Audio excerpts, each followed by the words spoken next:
Hello and welcome to this tutorial. Today, I will show you how to speed up your Jekyll site by implementing low-quality image placeholders or LQIP and converting images to the efficient WebP format using command line tools for each step. While we'll focus on the Chirpy theme, these techniques can be applied to any Jekyll site to significantly improve loading times and overall performance. To see these improvements in action, check out the live demo at docs.digitalden.cloud. Now let's take a look at the workflow to speed up your Jekyll site. Prepare images for Chirpy specific dimensions, install necessary command line tools like WebP and ImageMagick, convert images to WebP format, generate low-quality image placeholders, add images and LQIPs to Jekyll Post's font matter, and finally, test the implementation. Before we start, let's understand why LQIP is beneficial. It's a technique where we use a low-resolution version of an image as a placeholder while the full-size image loads, offering several advantages. Users experience faster perceived loading times and receive immediate visual feedback instead of seeing blank spaces or broken icons. The quick loading, data-efficient placeholders enhance responsiveness, which is especially beneficial for users on slower connections or mobile devices. Implementing LQIP can potentially boost your search engine rankings due to faster page loads. It contributes to better overall performance metrics, which can lead to reduced bounce rates and increased user engagement. And finally, LQIP provides smooth transitions from placeholder to full image, giving your site a more polished and professional appearance. Now that we understand the why, let's move on to the how and start optimizing our images. Let's begin with preparing our images for the Chirpy theme. Chirpy has specific requirements for header images to ensure they display correctly across various devices and maintain a consistent look throughout your site. For the Chirpy theme, we need to pay special attention to our image specifications. The theme requires header images with a resolution of 1200 by 630 pixels. This specific size gives us an aspect ratio of 1.91 to 1. These dimensions are important because they ensure your image looks great on both desktop and mobile devices. They maintain consistency across your site and optimize for social media sharing. Let me now show you how to do this in Canva. Go to canva.com and create a new design. Set custom dimensions to 1200 by 630 pixels. Upload your image or choose one from the Canvas library. And then adjust the image to fit the frame, ensuring important elements are visible. Add any text or overlays if desired, and then name your design. Once finalized, download the image in PNG.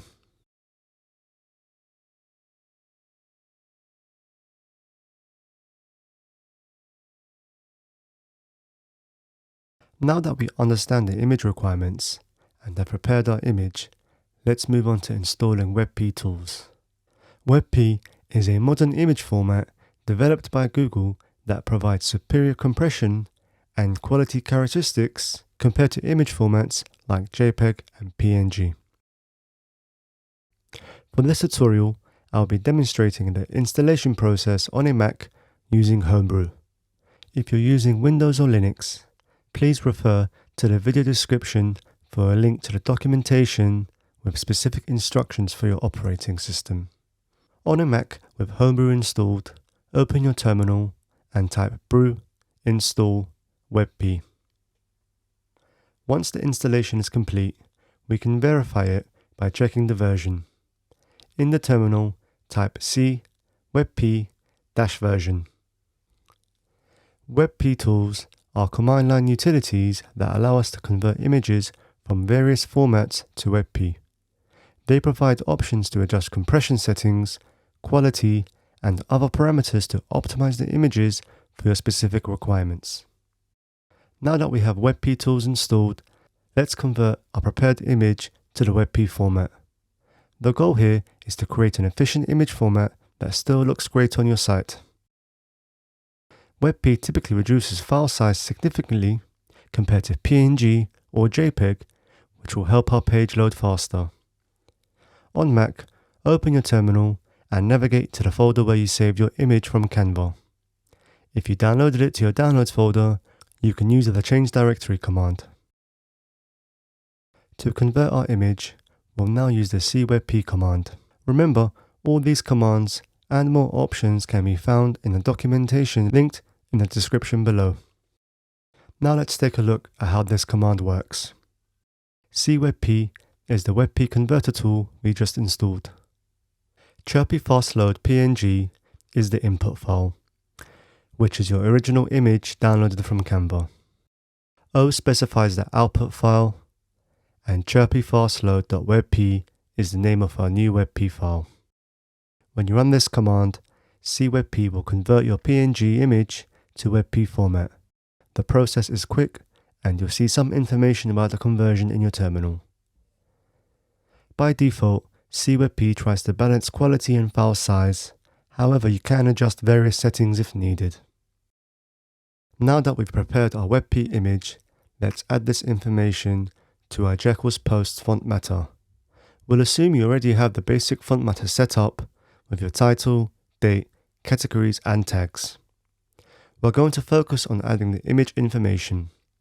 In your existing font matter, you'll want to add an image section. Here's what it should look like. And now let's break this down.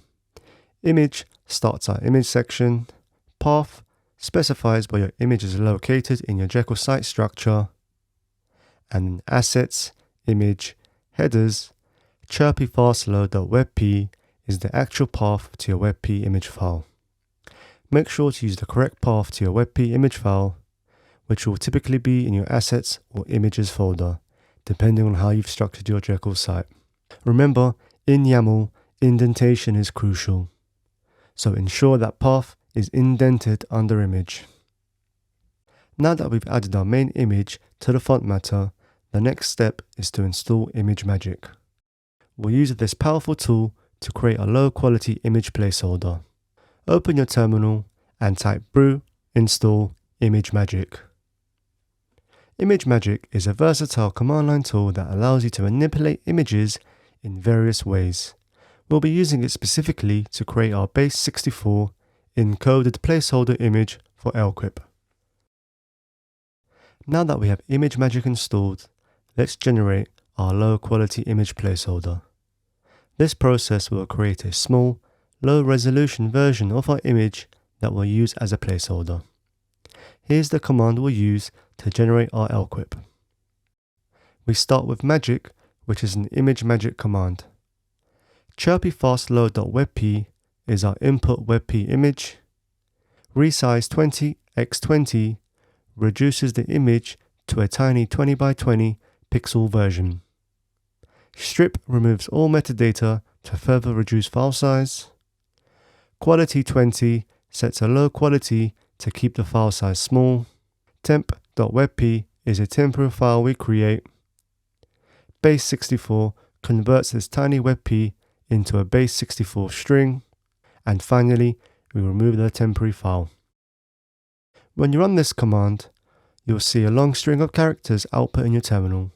This is your base 64 encoded LQIP. Make sure to copy this output as you'll need it for the next step. This configuration gives us a good balance between the base 64 string size and image quality, ensuring an effective placeholder without unnecessary size or quality loss. If you're not happy with the result, you can adjust the size or quality. For example, you could try sizes between 25x25 or quality between 15 and 30 to find the best balance for your images. Now that we've generated our low quality image placeholder, it's time to add it to our Jekyll post font matter. This step is important for implementing our fast loading image strategy. Let's revisit our font matter. Previously, we added the path to a WebP image. Now, we'll add the LQIP underneath it. We're adding a new line under path called LQIP. The value starts with data, image, /WebP, base64. This prefix is crucial as it tells the browser that this is a base64 encoded WebP image. Your base64 string here is where you'll paste the long string of characters we generated in the previous step. Now that we've set up a low-quality image placeholder, let's verify that it's working correctly. First, build and serve your Jekyll site. Open your terminal, navigate to your Jekyll site directory, and run bundle exec Jekyll serve.